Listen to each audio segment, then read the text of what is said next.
एक शांत से गांव में एक बुजुर्ग माँ अपने 3 बेटों और उनकी बहुओं के साथ रहती थी। बाहर से सब कुछ बहुत खुशहाल दिखता था, लेकिन अंदर ही अंदर रिश्तों की सच्चाई कुछ और थी। तीनों बेटे मेहनती थे, लेकिन घर की असली पहचान थी उनकी बहुएं। पहली बहू कमला घमंडी थी, हर बात में खुद को सबसे ऊपर समझती थी। दूसरी बहू रेखा चालाक थी, हर काम अपने फायदे के हिसाब से करती थी।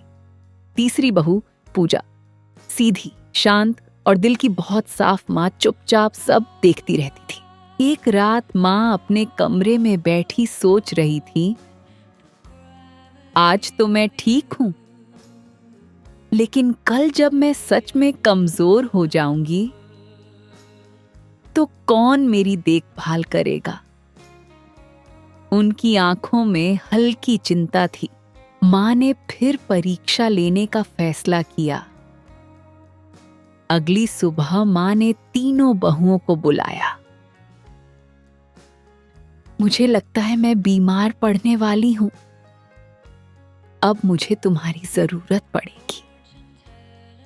तीनों बहुएं एक दूसरे को देखने लगी। कमला ने मन ही मन सोचा,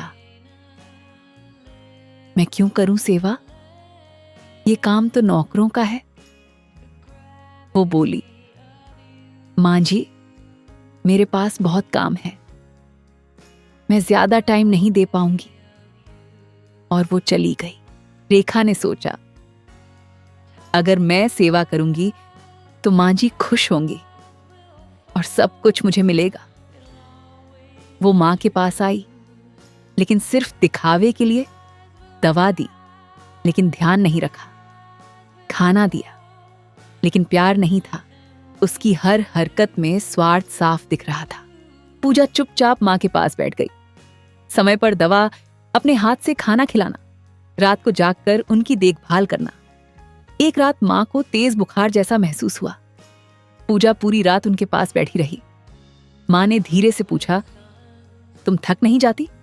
पूजा मुस्कुराकर बोली, मां जी, आपकी सेवा करना मेरा फर्ज है, इसमें थकान कैसी।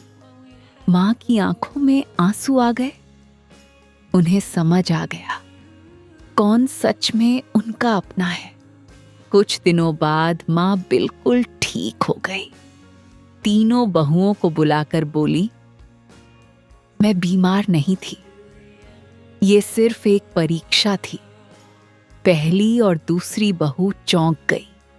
मां ने कहा, कमला, तुमने जिम्मेदारी नहीं समझी। रेखा, तुम्हारी सेवा में स्वार्थ था, लेकिन पूजा, तुमने दिल से सेवा की। फिर मां ने घर की सारी जिम्मेदारी पूजा को दे दी। उस दिन के बाद घर में सब बदल गया। बाकी दोनों बहुएं भी अपनी गलती समझ गईं। याद रखिए, रिश्ते दिखावे से नहीं, दिल से निभाए जाते हैं। अगर आपको कहानी अच्छी लगी हो तो चैनल को सब्सक्राइब जरूर करें।